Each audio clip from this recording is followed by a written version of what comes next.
Hola, ¿qué tal? Muy buen día, bienvenidos a su programa Conexiones Entretejiendo Culturas y Saberes. Mi nombre es Verónica Trujillo y me acompaña el día de hoy Edwin Morón. Muchas gracias por estar con nosotros. El día de hoy estaremos platicando con el profesor Fernando Andag acerca de su nuevo libro, Signos del Imaginario Cotidiano. También contaremos con la participación de diferentes secciones como Alternativas del Buen Vivir, Conciencia Universitaria Intercultural, De Comunidad en Comunidad, Semanario de la UIM y Capoeira. Así que las invitamos a que se queden con nosotros. Ya comenzamos.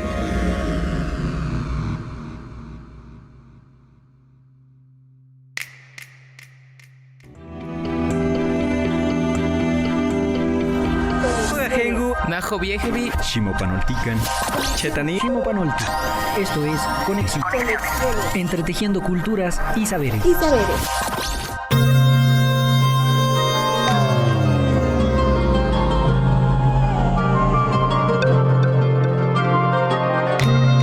Pues muchas gracias por estar en Conexiones. Como decíamos hace un momento, estaremos platicando con el profesor Fernando Andag directamente desde Uruguay acerca de esta nueva publicación que lleva por título Signos del Imaginario Cotidiano, entendiendo precisamente, Vero, que buena parte de nuestra capacidad significativa, creativa, pasa por la constitución de imágenes que van gestando nuestra capacidad relacional con el mundo en el que nos desenvolvemos, de tal manera que el imaginario que tenemos de la sociedad, el imaginario que tenemos de los espacios donde convivimos, es fundamental en términos simbólicos y es fundamental también en términos de cómo nos relacionamos al interior de cada uno de esos nichos culturales o de cada uno de esos nichos de sentido.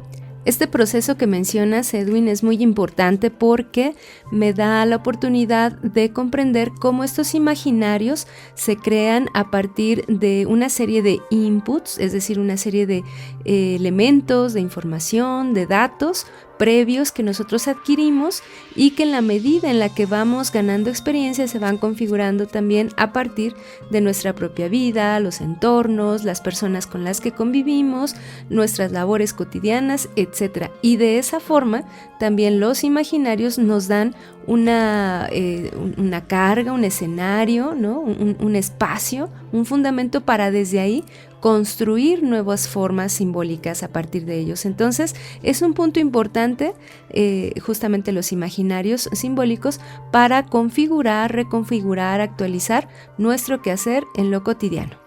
Pues si quieren conocer más sobre esta perspectiva y sobre cómo funciona esta noción del imaginario en nuestra vida cotidiana, pues quédense con nosotros a platicar con el profesor Fernando Andag. Antes de eso vamos a escuchar a Adriana Rodríguez y Alternativas del Buen Vivir. Esto es Conexiones, no se vayan. Alternativas del Buen Vivir. Con Adriana Rodríguez. Muy buenas. Continuamos con la reflexión sobre la práctica del buen vivir, las experiencias de distintos pueblos y lugares y cómo también esto está trascendiendo el espacio territorial, local, para insertarse en debates de la academia. Te quiero compartir cómo en muchos lugares empieza a haber una recuperación de la identidad ancestral, de todo aquello que se ha perdido, desde pueblos, naciones y culturas originarias o indígenas que incluso perdieron por la transculturación su idioma originario. Sin embargo, hay algo que, aun perdiendo la capacidad de tener la lengua propia, se conserva, que es el sentir genético, epigenético, contextual y vivencial del arraigo a la tierra y a la raíz. Y eso es lo que está pasando ya hace bastantes décadas en muchos lugares y en pueblos, como por ejemplo el pueblo Cancuamo de la zona de la Sierra Nevada de Santa Marta en Colombia, que ha hecho un proceso desde hace décadas brillante, luminoso, profundo, de recuperar la conexión con su sabiduría, acompañados por otros pueblos vecinos que son de su entorno y por los abuelos y por las abuelas de esos pueblos, han podido volver a sembrar, a recuperar la raíz de la conciencia de ser el pueblo que habita una tierra desde el sentir del buen vivir. Pero no solamente es ese pueblo, también te puedo hablar de mi pueblo.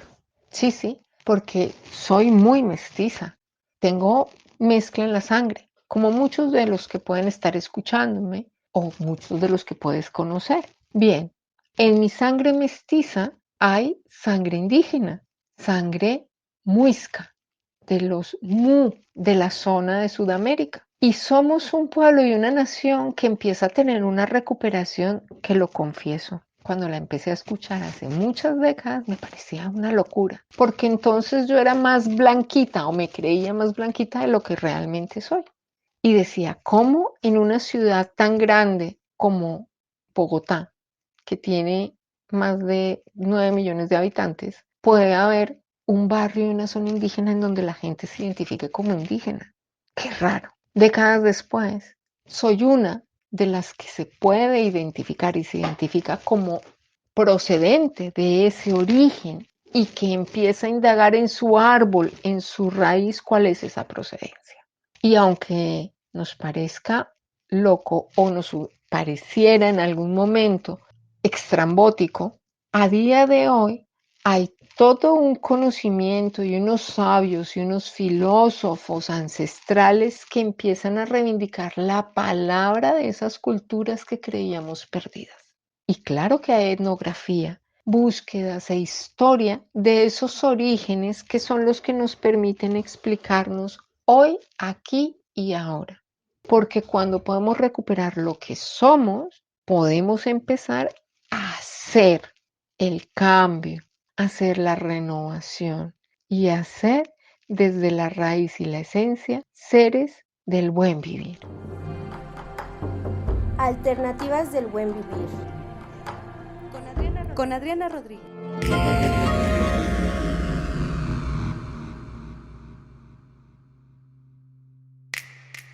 Hola, buen día. Fernando Andach es profesor e investigador uruguayo, doctor en filosofía por la Universidad de Bergen, Noruega. Investigador categoría nivel 2 del Sistema Nacional de Investigadores, Uruguay.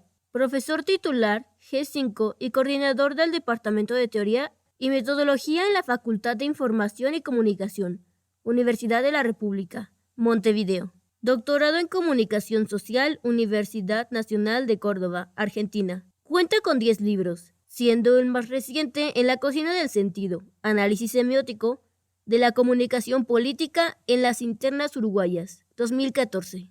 Además de más de 100 artículos publicados en inglés, francés, portugués y castellano.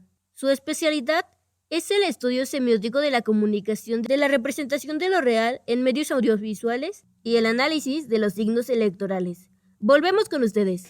Bienvenidos a Conexiones, a una emisión más de Conexiones. Muchísimas gracias por acompañarnos. El día de hoy estaremos platicando con el profesor Fernando Andach, directamente desde Uruguay. Muchísimas gracias, profesor, por haber aceptado la invitación a Conexiones. No, muchas gracias a ustedes por la invitación. Un gusto estar aquí. Queremos platicar particularmente respecto de la noción de imaginario, a propósito también de la publicación de su libro recientemente, y quisiéramos que compartiera con el auditorio a qué se refiere precisamente esta noción de imaginario. Hace ya bastantes años percibí que en ciencias humanas, ciencias sociales, pero por un procedimiento que una socióloga llamó hace bastante tiempo el goteo de estatus, la noción de imaginario era no solo ubicua, sino incluso popular, y la escuchamos en los contextos mediáticos más diversos. Un comentarista deportivo, un programa de noticias, dice el imaginario esto, el imaginario otro, y lo más curioso, especialmente en publicaciones académicas, es que prescinden de una definición, y eso en ciencia es muy grave, ya sean naturales, sociales, no importa, humanas. Los conceptos teóricos deben ser definidos para que tengan su valor heurístico, que sirvan para analizar, que sirvan metodológicamente. Entonces, caí en la cuenta, decía, que así como me parece normal y no objetable que el lenguaje de todos los días utilice cualquier término, pueden hablar hasta de un agujero negro, simplemente como una metáfora vaga, imprecisa. No me parece bien que un artículo académico, una monografía, etcétera, un capítulo, no defina, no diga de qué se trata, porque son tantas las posibilidades de significado, y entonces recurrí a la obra de uno de sus, no el único, claro, pero uno de sus grandes representantes, el pensador, el filósofo griego-francés, Cornelius Castoriadis, quien en 1975, en una obra ya clásica, La institución imaginaria de la sociedad, que sale en París, en Seine, él va a proponer una explicación nada menos que de la humanidad, del funcionamiento de todo, de las instituciones. En una cita hermosa, él habla de los símbolos e incluye el trabajo, el parto, fíjense, ¿no? El nacimiento de la criatura, del ser humano, como parte del funcionamiento de ese imaginario. Y va a dar una cantidad de definiciones. Pero además de recurrir a la obra de Castoriadis, encontré que había, vamos a llamarle, afinidades epistemológicas entre dos pensadores que aparentemente no tienen nada en común. Charles Sanders Peirce. Lo que nos llega como gran legado es la lógica. Y ahora voy a mencionar el único trabajo donde encontré un acercamiento entre la obra del gran fundador de la semiótica moderna, que es Peirce, y este pensador griego-francés. Hablo del norteamericano que vive en México, Darin McNabb, que tiene unos videos que seguramente Edwin conoce, La Fonda Filosófica, y nos hicimos amigos de Darin virtualmente.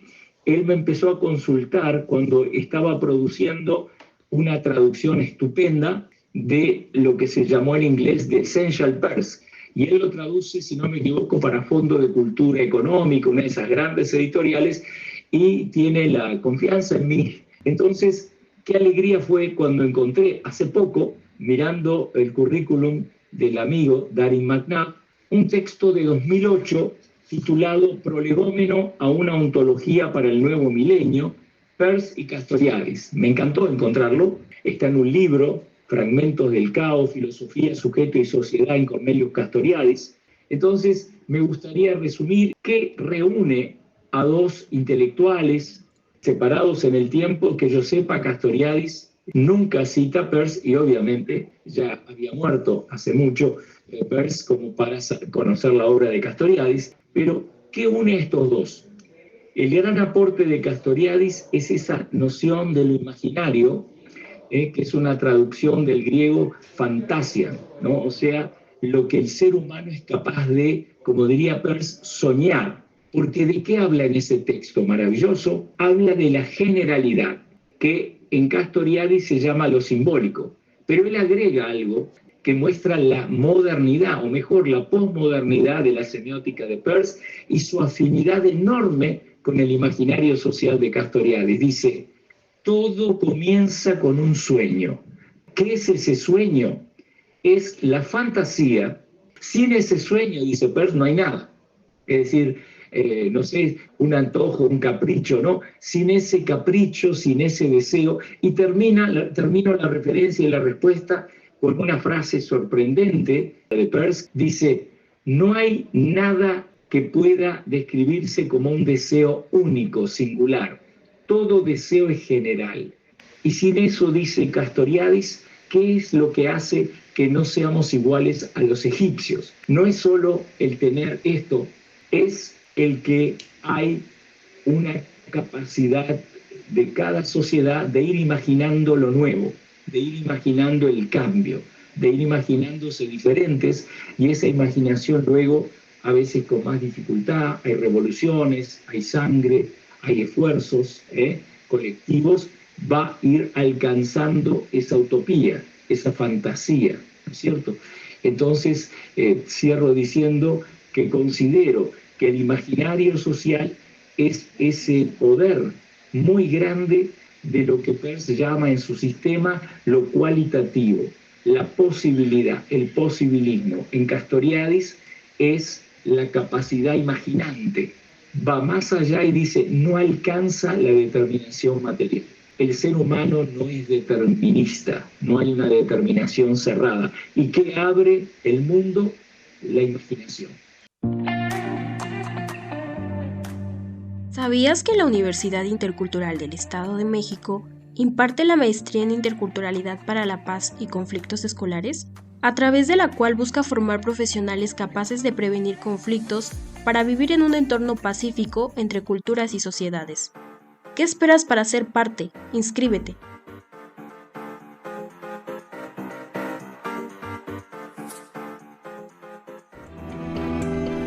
Pónganse en contacto con Conexiones al teléfono 712-123-5963. Continuamos.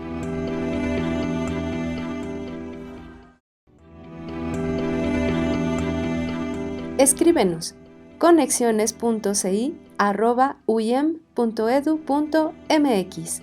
Continuamos. ¿Te gustaría aprender la lengua de tus abuelos? En la UIEM podrás encontrar la licenciatura en Lengua y Cultura, en donde se analizan procesos socioculturales y lingüísticos de pueblos originarios, con el fin de formar profesionales capaces de traducir e interpretar lenguas originarias. Te invitamos a formar parte de nuestra comunidad universitaria. ¡Inscríbete! Esta es una producción radiofónica del programa Los Colores de la Voz de la Universidad Intercultural de Chiapas. Hola, bienvenidas, bienvenidos a una nueva cápsula cinéfila. El día de hoy hablaré del último largometraje del que a gusto personal es mi director favorito. Con esto me refiero a Gaspar Noé, y para quienes conozcan su filmografía sabrán que hablo de Vortex. La decadencia ha estado presente en la filmografía del director desde distintos panoramas y contextos, pero es algo que no falta en esencia. En Clímax podemos observar la decadencia del grupo de jóvenes ante la sobredosis. En Love vemos la decadencia en la ruptura del amor entre Electra y Murphy y la decadencia de Irreversible de una vida plena ante un acto terrible. En Irreversible nos dejan ver al final de la película escrito en la pantalla lo siguiente: el tiempo lo destruye todo. Y yo considero que esta frase se puede traer de vuelta a Vortex. En Vortex vemos esta realidad cobrar sentido con los protagonistas mismos. El paso del tiempo ha llevado a la vejez a una pareja, y a consecuencia de esto, ambos han desarrollado enfermedades que terminan marcando el rumbo de la película. Es justamente aquí donde vemos la decadencia en Vortex, en la vejez, en la enfermedad y en el olvido de él.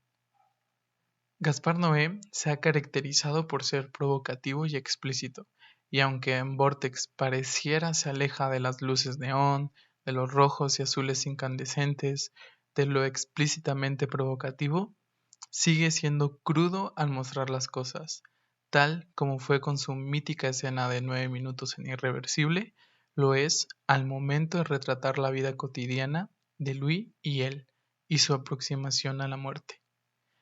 En Vortex se siente la realidad de la vejez contemporánea, del pasar del tiempo y de lo monótono. Gaspar Noé acierta al momento de retratar la división entre Louis y él debido al Alzheimer que padece ella. Dividida la pantalla en dos, vemos cada acontecimiento desde perspectivas diferentes. Esta decisión del director comunica, sin necesidad de ser literal, que aunque la pareja vivan juntos en un pequeño departamento, son individuales, que hace mucho dejó de existir el concepto de pareja y de equipo entre ellos. La decisión del director es aún más potente en el último acto de la película, que no diré más con el fin de que ustedes como espectadores puedan presenciarlo. En la dureza de sus imágenes, el director franco-argentino ha tratado de mostrarnos la realidad tal cual es.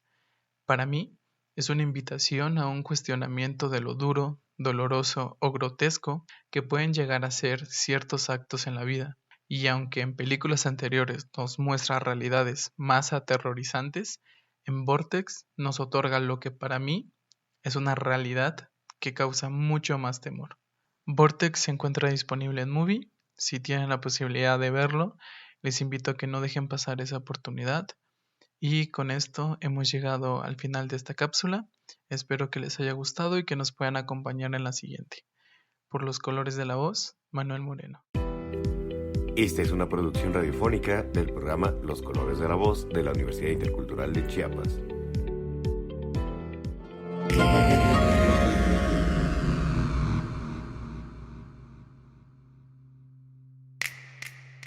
Muy bien, profesor. Nos ha comentado justamente un panorama muy interesante y pues también una dimensión teórica, pero una dimensión también, digamos, práctica en el sentido de que podemos sentirnos cercanos a esta idea del imaginario en el cotidiano para la comprensión del mundo. Y en este sentido me gustaría que nos compartiera cómo a partir de este imaginario semiótico los grupos sociales, diferentes en sus pluralidades, pueden construir imaginarios semióticos diferenciados. Te agradezco muchísimo la pregunta, pero realmente va directo a mi libro. El primer capítulo, fíjense, que tiene su origen en un seminario internacional organizado por la Universidad de Lima, que era sobre los imaginarios urbanos, ¿sí? Y miren lo que yo propuse y que ahora se volvió un capítulo, el primer capítulo del libro, Signos del Imaginario Cotidiano, que se llama así: Signos constructores del imaginario musical, visual y literario de Montevideo, 1984-2014. ¿Qué es lo que planteo en ese capítulo? Hablo de quién sería el juglar, el trovador, el Bob Dylan uruguayo, ¿no? No es exactamente Dylan en cuanto a artista o cantante de protesta. ¿Por qué insisto? Porque muchos de los uruguayos, yo por ejemplo, venimos a través de nuestros padres del continente europeo. Jaime Ross con 2 O, sus antepasados están en Holanda, los míos están en Austria, en Viena. Entonces Jaime Ross desde allí crea unas canciones muy, muy uruguayas, más concretamente muy montevideanas, donde usa su imaginación para traer algo muy tradicional que es el carnaval. Nuestro carnaval es muy diferente al brasileño, y ya empiezo a responder, ¿no? Cuando existe esa imaginación en Brasil y en Uruguay de qué es el carnaval, que viene obviamente del latín, carnevales, de la Edad Media, ese festejo que ponía lo alto abajo y lo abajo arriba, o sea, esa inversión de una celebración pagana, en una sociedad muy regulada por la iglesia, que era muy poderosa, manejaba la cruz y la espada. Sabemos lo que pasó con la Inquisición y todo eso. Entonces decía, el carnaval en Uruguay viene un poco de España, pero también tiene una dosis de humor muy particular, una forma de cantar muy especial, que aunque ustedes no crean, viene de lo que eran los niños que repartían periódicos, que se llamaban canillitas. ¿Saben por qué le llamaban canillitas?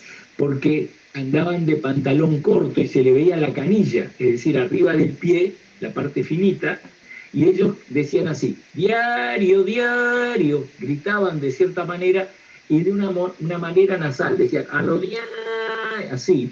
Y ese canto, aunque no lo crean, va a ser retomado por grupos que se llaman las murgas, la palabra murga viene de España, que van a parodiar la sociedad, van a parodiar la política, la cultura, los escándalos, toman canciones conocidas, la música, y les cambian la letra, y durante ciertos periodos también parodiaron, dentro de lo posible, el autoritarismo de una manera indirecta, porque no se podía, etc. Bueno, todo ese legado cultural lo toma este Jaime Ross y genera canciones increíblemente, yo diría, adoptadas como un himno, ¿se entiende? Como casi, me atrevería a decir, para un país tan agnóstico, laico, no creyente, casi religiosamente, por Uruguay, por todo Uruguay, y una de esas canciones se llama Durazno y Convención. Son 2 calles que se cruzan en el centro de Montevideo, cerca de la costa. Montevideo está volcado sobre la costa del Río de la Plata, que es un enorme estuario. Cuando digo río, no es un río que ves del otro lado, está Buenos Aires, por ejemplo, y otras ciudades, ¿no?, de la costa argentina. Entonces, él vivía ahí cerca, se crió ahí cerca y hace una canción con la que se identifica fuertemente muchísima gente, ¿no es cierto?, cuando la escucha, y esa la hace en 1984, que es el momento en que estamos saliendo de la dictadura, la transición, y todo lo que dice en esa canción, ¿verdad? Estaba buscando alguna letra, por ejemplo, ¿no? Les leo un pedacito nada más para que se hagan una idea.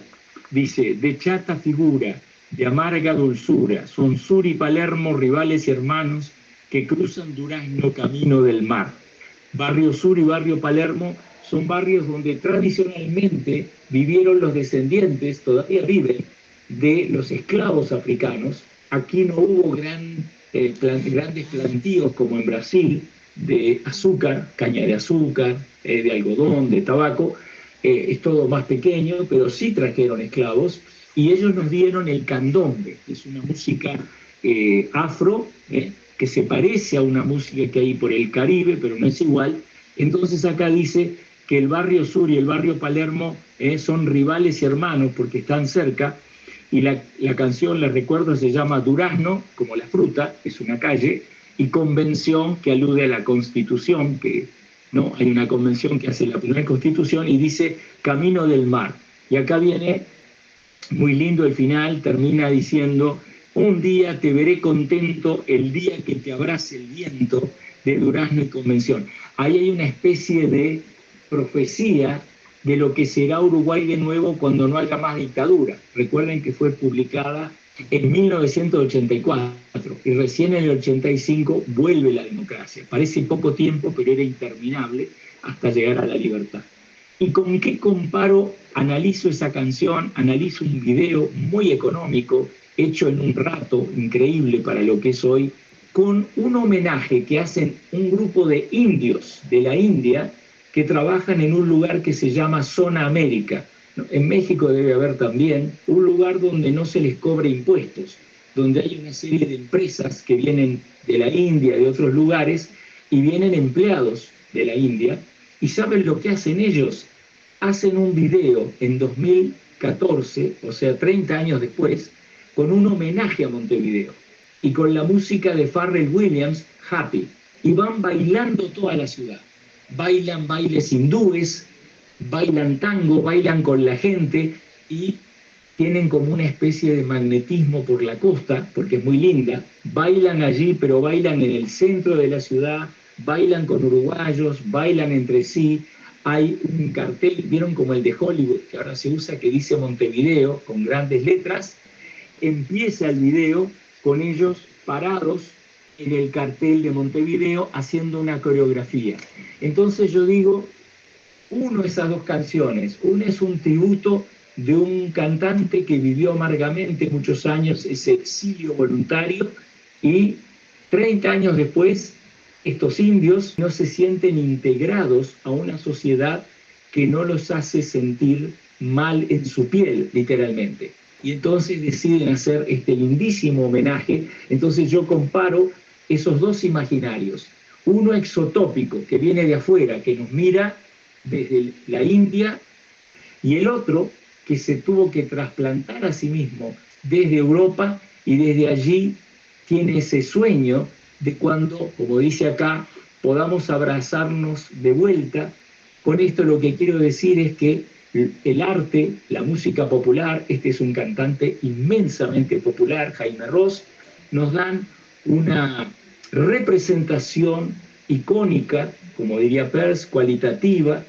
Imaginan algo en lo cual todos podemos vivir de una manera simple, una manera acogedora. De comunidad en comunidad. De comunidad en comunidad. Hola a todos nuestros queridos radioescuchas. Sean bienvenidos una vez más a esta sección en donde compartimos saberes que hacen parte de nuestro día a día. En la emisión de hoy me gustaría compartirles algunos usos medicinales que tiene el vinagre de manzana, al igual que una receta para que desde tu casa puedas elaborarlo. Mi mamá y mi abuelita utilizan este líquido para la fiebre. Cuando yo era pequeña y mi temperatura era alta, me daban baños con el vinagre de manzana, principalmente insistían en la nuca y el estómago. De manera inmediata la fiebre comenzaba a bajar. También se utiliza para eliminar la acumulación de gases en el estómago e intestinos. Solo tienes que tomar un par de cucharadas 4 veces al día y listo, problema resuelto. El vinagre tiene muchas propiedades curativas, además de ser ideal para desinfectar frutas y verduras. Ahora te compartiré una receta para elaborar el vinagre de manzana desde tu casa. Primero tienes que cortar 4 manzanas amarillas en cubos medianos. Procura quitar las semillas. También partirás en trozos pequeños una pieza de piloncillo. Esto lo tendrás que vaciar en una botella grande de plástico o cristal junto a 1,5 litros de agua purificada. Cierra bien el recipiente y déjalo en un lugar fresco y seco por unos 3 o 5 meses para que se fermente. Cuando veas que a la mezcla se le ha formado una nata densa transparente en medio del líquido, estará listo el vinagre.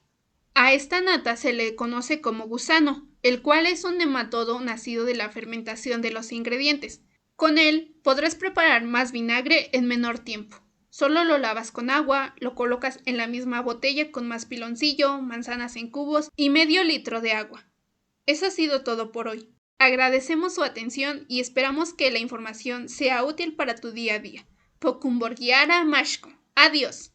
Agradecemos la información proporcionada por Lidia Jerónimo Miranda de la comunidad Santa Nixlahuaca, Estado de México. De comunidad en comunidad. De comunidad en comunidad.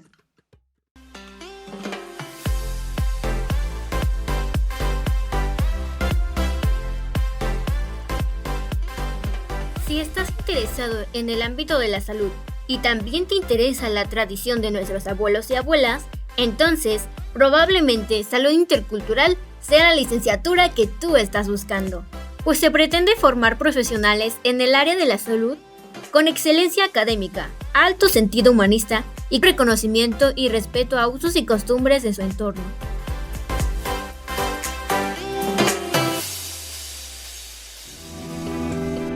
Pónganse en contacto con Conexiones al teléfono 712-123-5963. Continuamos.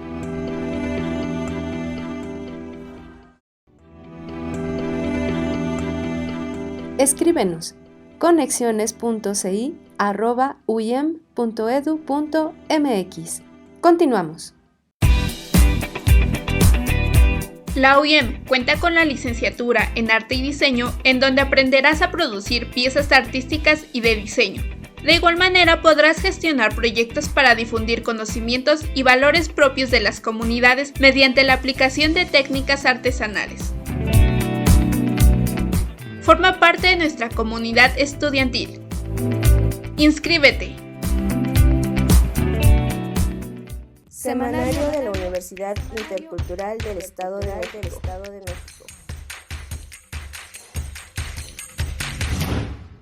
María Nancy Garduño Arriaga, de la licenciatura en Arte y Diseño, presentó su proyecto de titulación, bajo la modalidad de tesina, titulada Grabado en vidrio inspirado en la iconografía de la faja Mazagua de San Antonio de las Huertas.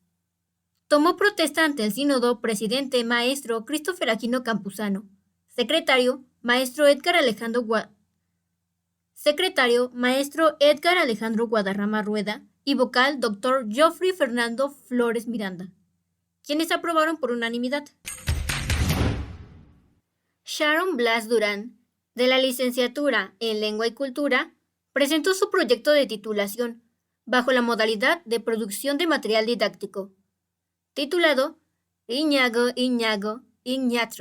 material didáctico para la enseñanza, aprendizaje de la lengua mazagua para niños de 5º grado de primaria. Tomó protesta ante el sínodo, presidente maestro Leonardo Carranza Martínez, secretaria licenciada Carla Magalí Sánchez Javier y vocal maestra Alondra Sánchez Zamorano, quienes aprobaron por unanimidad. Los alumnos de 7º semestre de la licenciatura en Desarrollo Sustentable, en la materia de Ecotecnologías, Guiados por el profesor Maximiliano Uranga, realizaron una práctica innovadora en el manejo de un biodigestor. Utilizando excremento de ganado vacuno, ovino y legumbres, llevaron a cabo una actividad en San Juan Coajomulco, reforzando conocimientos teóricos y aplicándolos en un contexto real. Semanario de la Universidad Intercultural del Estado de México.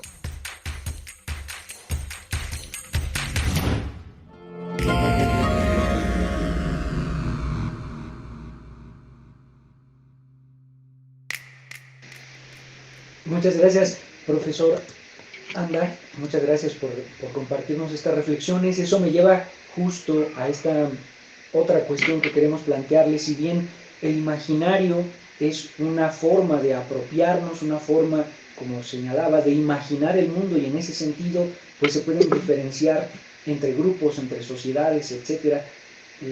Hay un elemento que me parece muy interesante y que he notado que también resalta mucho, no solo ahora, sino en otras entrevistas, que es esta dimensión de lo cotidiano, ¿no? En algún momento lo escuchaba decir que lo cotidiano es muy importante porque es lo que tememos cada uno de nosotros, y a menudo se le desdeña precisamente por esa cercanía, pareciera, ¿no? En México, por ejemplo, hay una amplia población indígena que le fue coartada su capacidad, digamos, imaginativa, es decir, el imaginario indígena fue negado en México durante muchísimo tiempo, y recién, digamos, está procurándose esta valoración de esa capacidad de pensar el mundo, y que, como bien señalaba también usted, nos permite también materializarlo, vivirlo, experimentarlo.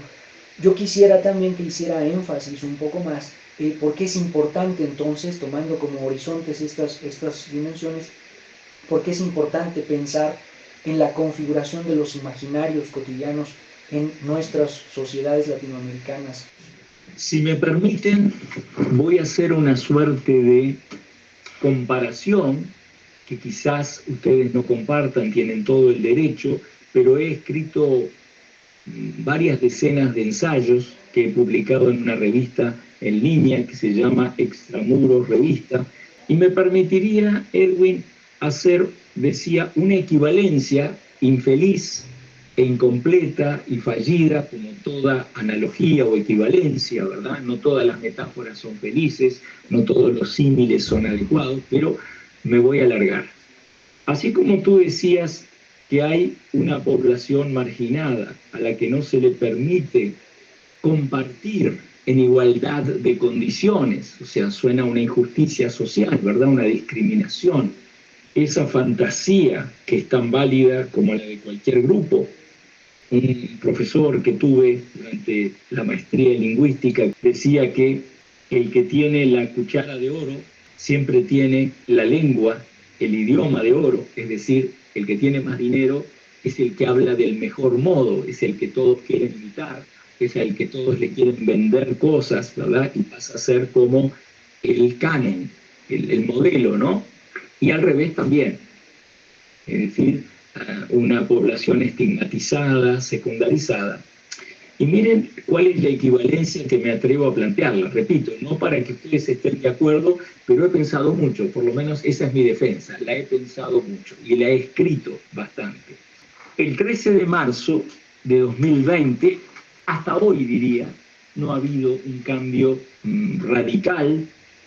El 13 de marzo de 2020 se declara una emergencia sanitaria nacional y de algún modo global en casi todo el mundo. La razón que se da es un virus que se lo presenta como prácticamente de dimensiones apocalípticas, como que el mundo tal como lo conocemos ya no será más. Desde la torre ejecutiva, o sea, la oficina presidencial, se estableció una especie de ritual que eran, no sé si se dice en México, una transmisión en cadena. El presidente, la presidenta, ahora en México, se va a dirigir a la nación y la radio, la televisión, todas dicen, vamos, ¿no? Acá sería una falsa transmisión en cadena, porque si bien no era literalmente, todos los canales interrumpían, ¿sí?, todo lo que estaban pasando, y escuchábamos durante 10 minutos, 12, esa transmisión presidencial, o sea, de la figura jerárquicamente más alta. ¿Qué pasó el 17 de abril de 2020? Este presidente dijo, me ha llegado de afuera una idea, una frase, un concepto que me parece muy adecuado para describir lo que va a pasar de ahora en más. Esa frase es la nueva normalidad. Es decir, no habrá un día después de la pandemia. No habrá un después de la pandemia. Estamos viviendo un nuevo tiempo. Y enseguida yo pensé, esto es peor que la dictadura. Acá se nos informaba, se nos daban los signos de que no habría un día después, que estábamos en un nuevo tiempo. Y empecé a pensar y a escribir como semiótico que no puede decretarse que es ilógico, es irracional, una nueva normalidad, porque lo cotidiano, lo normal, es algo que se segrega. Es decir, Edwin no me puede decir, bueno, respire normalmente, estoy respirando normal. No, siga mis instrucciones, entonces ya no es la respiración. Será yoga, será, ¿no?, una forma de meditación, pero todo lo que pasa normal es algo que pasa olvidado, automático, que ocurre. Y ahora se nos imponía de mil maneras, el no poder tener educación presencial, el no poder hacer deporte, en fin, todo lo que sabemos. ¿Y qué fue lo más terrible? Así como tú me decís, a estas personas no se les permitió expresarse, compartir su imaginario, yo siento que una inmensa cantidad, por no decir toda la población, porque había gente que estaba satisfecha con eso, lo entiendo, por el miedo que los medios segregaron sin parar en forma creciente. Pero lo interesante que es que todo lo que pensábamos distinto, lo que objetábamos a que no pudiéramos caminar por la Rambla al aire libre, hubo una instancia en Semana Santa, como debe decirse en México, aquí se llama Semana de Turismo, en el mes de abril, había surfistas haciendo surf en la costa atlántica, a 200 kilómetros de Montevideo, y llegaron helicópteros, autos de la policía a sacarlos del océano. Toda la población, siento, pasó a ser relegada en tanto sus libertades, su ciudadanía, sus derechos, y todo bajo esa coartada de que íbamos a morir todos. Nada de eso ocurrió, no fue así. Incluso puedo decirles algo empírico, científico. El año 2020 en Uruguay hubo menos muertes que la estadística histórica. Eso es muy fuerte, esa estadística no cambia mucho. Cayó el número de muertes. Sin embargo, la televisión, para dar un ejemplo de ese alarmismo aterrorizante, decía, por ejemplo, cada tanto, en este lugar del interior de Uruguay hubo un baile clandestino, y mostraban imágenes caóticas de la policía sacando jóvenes que estaban desesperados por bailar, por enamorarse, por vivir. Lo curioso que es que los días siguientes a ese crimen, a esa transgresión, ¿qué debería haber ocurrido en esa ciudad? Haber tendales de muertos. Las calles debían haber estado con montañas de cadáveres de la famosa COVID-19.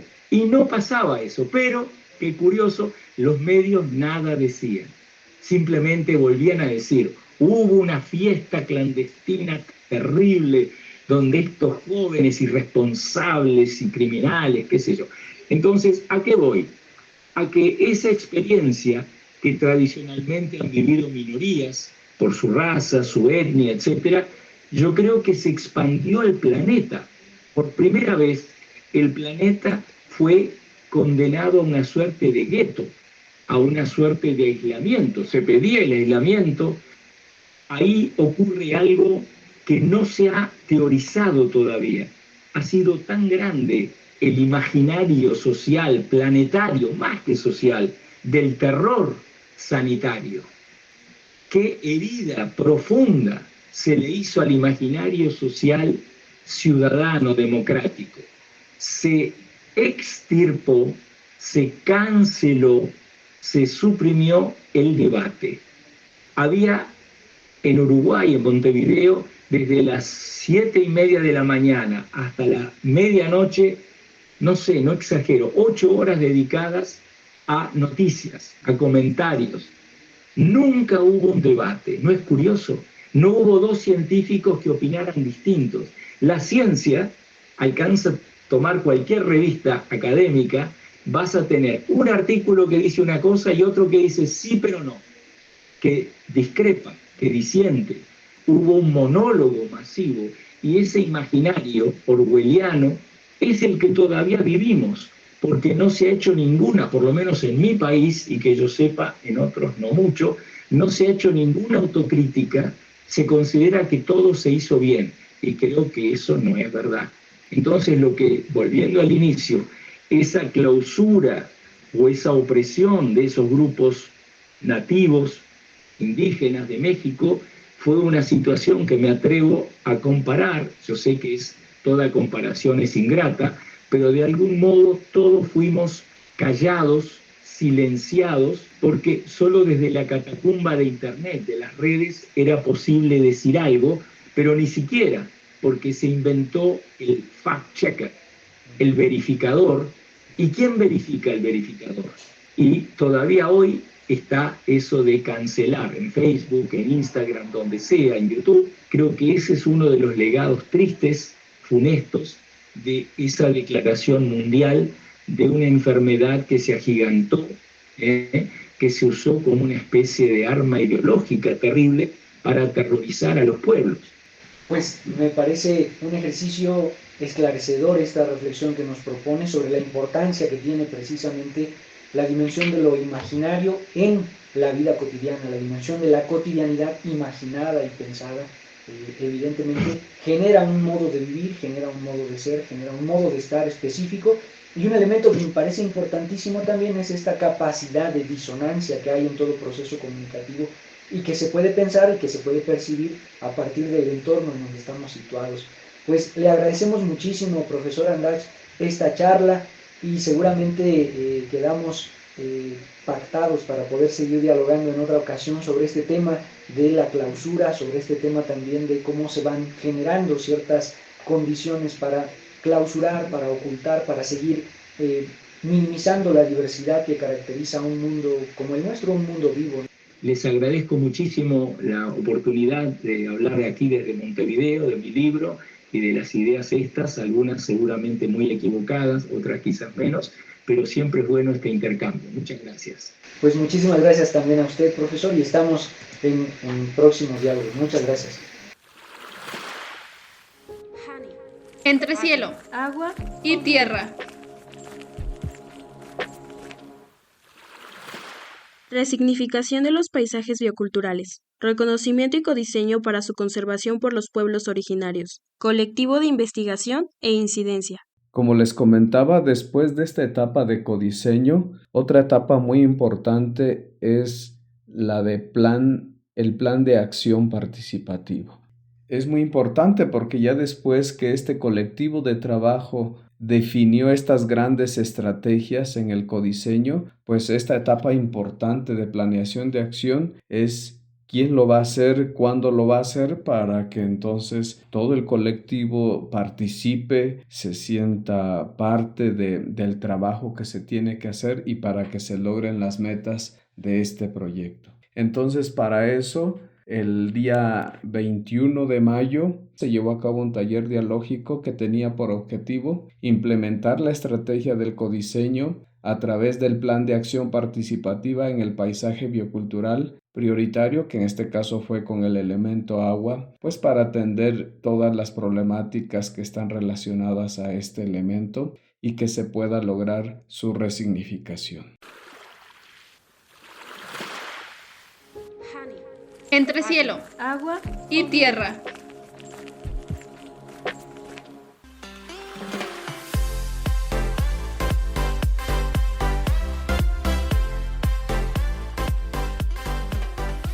¿Te gustaría influir positivamente dentro de tu comunidad?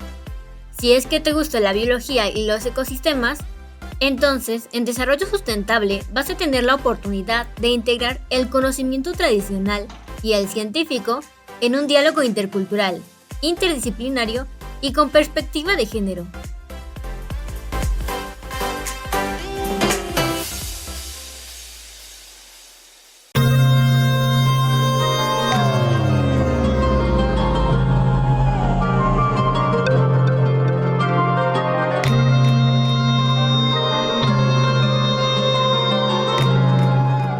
Pues a lo largo del programa me parece que hemos tenido la oportunidad de reflexionar primero sobre la importancia que tiene nuestra vida cotidiana en su dimensión simbólica, porque generalmente cuando hablamos de lo simbólico, Vero, auditorio, pareciera que estamos hablando de algo ajeno, de algo lejano o de algo que opera simplemente en condiciones muy particulares, muy específicas y que se asemeja a la representación, que se asemeja a una intención nunca concretada y que por lo tanto resulta en cierta medida incluso falso.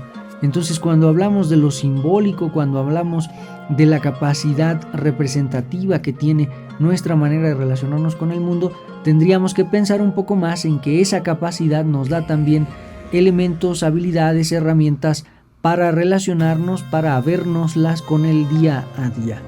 De ahí que los procesos semióticos sean un componente fundamental para la creación de la vida, de lo cotidiano, no solo de lo ritual, digamos, sino también de nuestros quehaceres diarios, ¿no? Y la cultura entonces se puede dimensionar como esta cadena infinita también de procesos semióticos y que nos dan la oportunidad, como decíamos al inicio del programa, de conectar con procesos antiguos, con diferentes prácticas y elementos culturales de civilizaciones o de generaciones atrás, y también nos dan la oportunidad, la potencia de crear estas conexiones, vínculos con generaciones futuras.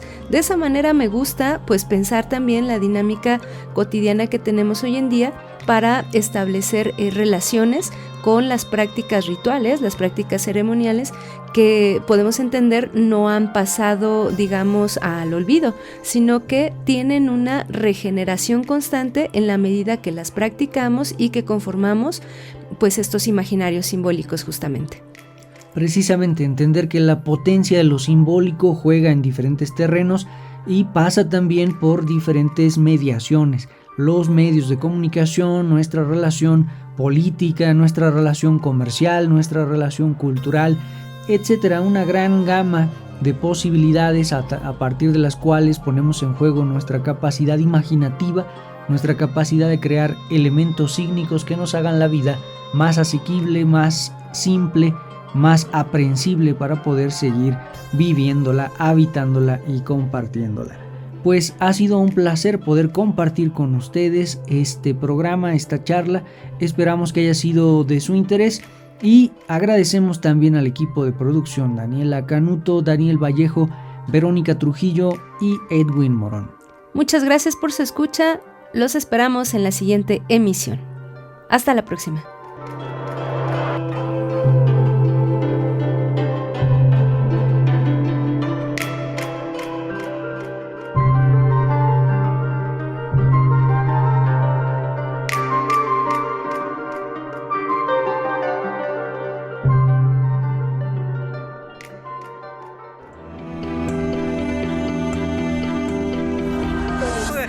Najo Viejevi, Shimopanoltican, Chetani, Shimopanolti. Esto es Conexión. Entretejiendo culturas y saberes.